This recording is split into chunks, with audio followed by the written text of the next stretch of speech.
कथरवाल political classes में आपका एक बार फिर से स्वागत है। चलिए आज हम बात करते हैं संविधान के उन आर्टिकल के बारे में जिनके बारे में जानना हमें बहुत ज़रूरी है।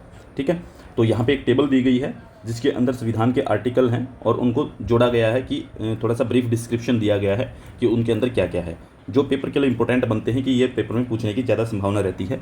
तो इन आर्टिकल्स को एक बार ध्यान से देख लेते हैं। जैसे आर्टिकल 1 है, आर्टिकल 1 में क्या कहता है, name and territory of the union, यानी कि भारत का नाम और उसकी टेरिटरी क्या होगी, उसका राज्य क्षेत्र क्या होगा, उसके बारे में दिया गया है। ठीक है, आर्टिकल 14 क्या कहता है, राइट टू इक्वलिटी, यानी कि समानता का अधिकार, समता का अधिकार। आर्टिकल 19 कहता है कि protection of certain rights regarding freedom of speech expression, यानी कि freedom of speech and expression किस आर्टिकल में है, 19 में दिए गए हैं। ठीक है, इसके अंदर जो 6 अधिकार हैं उन 6 अधिकारों को आपको याद कर लेना है। ठीक है, आर्टिकल 21 में क्या है, right to life and personal life, यानी कि अपने जीवन जीने का अधिकार है। ठीक है, जीवन का अधिकार है और अपनी पर्सनल लिबर्टी का अधिकार है, जीवन जीने की स्वतंत्रता का अधिकार है। आर्टिकल 32 क्या कहता है, आर्टिकल 32 के अंदर जो फंडामेंटल राइट्स को जो है लागू करवाने की ताकत दी गई है सुप्रीम कोर्ट को, और इसके माध्यम से जो है वो क्या करता है, रिट जारी कर सकता है। ठीक है, रिट 5 तरीके की रिट जारी कर सकता है, वो आपको याद करनी है। आर्टिकल 40 क्या कहता है, आर्टिकल 40 कहता है कि ऑर्गेनाइजेशन ऑफ विलेज पंचायत, यानी कि गाँव के अंदर जो है हमें पंचायत सिस्टम लागू करना है और पंचायतों की स्थापना की जाएगी आर्टिकल 40 के तहत, और इसको लागू भी कर दिया गया था। आर्टिकल आप सबको पता है कि 73rd अमेंडमेंट के द्वारा, 73rd और 74th के द्वारा, 73rd से गाँव में पंचायतें और 74 के द्वारा शहरी निकायों का जो है वो स्थापना की गई थी, और उसकी स्थापना के बाद जो है भारत में संवैधानिक दर्जा जो है वो पंचायतों को दे दिया गया था। भाग 9 के अंदर आप सब जानते हैं आर्टिकल 243 से शुरू होते हैं।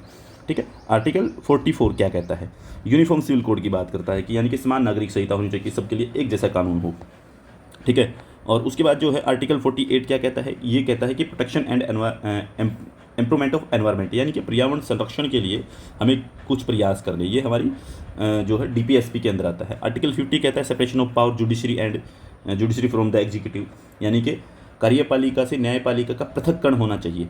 आर्टिकल 51 क्या कहता है, 51 फंडामेंटल ड्यूटीज़ की बात करता है सिटीजन्स की, जिसके अंदर आप लोगों ने देखा होगा स्वर्ण सिंह समिति की सिफारिश के ऊपर 1976 में 42nd अमेंडमेंट के द्वारा स्वर्ण सिंह समिति के द्वारा सिफारिश की गई थी, और उससे 10 फंडामेंटल ड्यूटीज़ को जो शामिल किया गया। और उसके बाद 86th अमेंडमेंट होता है, और 86th अमेंडमेंट के द्वारा जो है एक और फंडामेंटल ड्यूटीज़ को शामिल किया गया था, जो हमने पिछली वीडियो में भी देखा होगा। ठीक है, तो फंडामेंटल ड्यूटीज़ को शामिल किया गया था, जिसमें कहा गया था कि बच्चों को पढ़ने का अधिकार है। ठीक है, जिसमें आपने देखा था कि आर्टिकल 45 में अमेंडमेंट किया गया था। ठीक है, आर्टिकल 21A जोड़ा गया था। ठीक है, तो ये सब चीज़ें उसके अंदर शामिल की गई थी कि आर्टिकल 21A में 6 से 14 साल के बच्चों को प्राथमिक शिक्षा अनिवार्य तौर पे दी जाएगी, उनका फंडामेंटल राइट है। आर्टिकल 72 क्या कहता है कि power of the president of the grant pardons etcetera.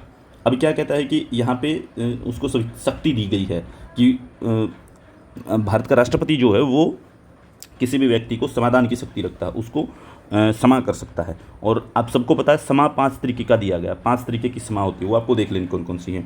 74 article क्या कहते हैं, council of minister to aid and advise the president, की एक काउंसिल ऑफ मिनिस्टर होगी।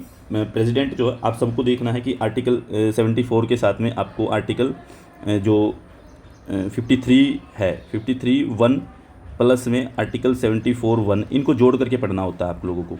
जब इन दोनों जोड़ के पढ़ेंगे तो यहाँ पे लिखा मिलेगा कि राष्ट्रपति जो है वो कार्यपालिका का अध्यक्ष होगा। ठीक है, और वो जो है उस कार्यपालिका को कैसे काम करेगा, वो मंत्रिपरिषद की सहायता से काम करेगा। ठीक है, तो ये मंत्रिपरिषद जो है कहाँ पे होगी, आर्टिकल 74 में, और वो मंत्रिपरिषद को नियुक्त करता है, उसमें प्रधानमंत्री को प्रधान बनाता है उनका, वो उसके लिए जिम्मेदार रहते हैं। ठीक है, आर्टिकल 75 कहता है appointment of the prime minister and other minister. भाई प्राइम मिनिस्टर की और अदर मिनिस्टर की अपॉइंटमेंट कौन से आर्टिकल में, 75 में। ठीक है, duties of the prime minister, prime minister की ड्यूटीज 78 में। ठीक है, इसमें क्या होता है, इसमें यह होता है कि प्राइम मिनिस्टर को जो भी वो काम करेगा उसके बारे में राष्ट्रपति को सूचित करना अनिवार्य है। आर्टिकल 84 में क्या है कि qualification for membership of the parliament, parliament की मेंबरशिप के लिए क्या क्वालिफिकेशन होनी चाहिए, आर्टिकल 84 कहता है। 86 क्या कहता है, राइट ऑफ द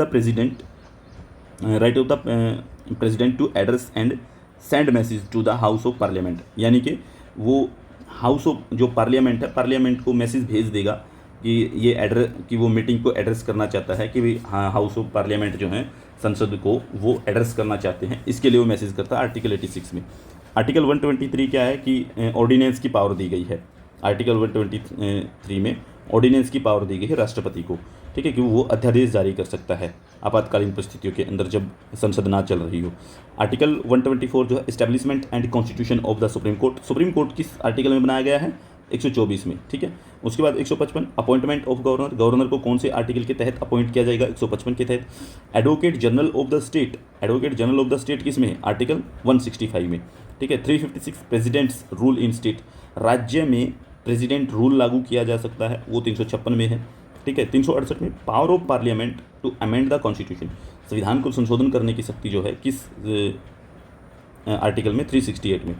आर्टिकल 370 में स्पेशल प्रोविजन है जम्मू कश्मीर के लिए, इसको अब डिजोल्व कर दिया गया, ये हटा दिया गया, ये आर्टिकल जो है अब निरस्त हो गया है, ठीक है। आर्टिकल 377 डिस्क्रिमिनेशन ऑफ होमोसेक्सुअलिटी, इसको अब जो है ख़त्म कर दिया गया है, ठीक है। मतलब कि होमोसेक्सुअलिटी को जो है अब क्राइम नहीं माना जाएगा, उसको क्राइम के अंदर से हटा दिया गया है, ठीक है। तो ये थे हमारे सामने वो कॉन्स्टिट्यूशन के प्रावधान आर्टिकल जो हमारे लिए जानने बेहद ज़्यादा ज़रूरी है, ठीक है। नेक्स्ट वीडियो में किसी नेक्स्ट टॉपिक के साथ फिर से मिलते हैं, आज के लिए इतना ही। चैनल को लाइक करना, शेयर करना, सब्सक्राइब करना मत भूलिएगा, वो ज़रूर करिएगा, और आपको अपडेट मिलती रहे तो सब्सक्राइब जरूर कर ले और नोटिफिकेशन ऑन करके रख ले, ठीक है। तो मिलते हैं नेक्स्ट वीडियो में, तब तक के लिए धन्यवाद।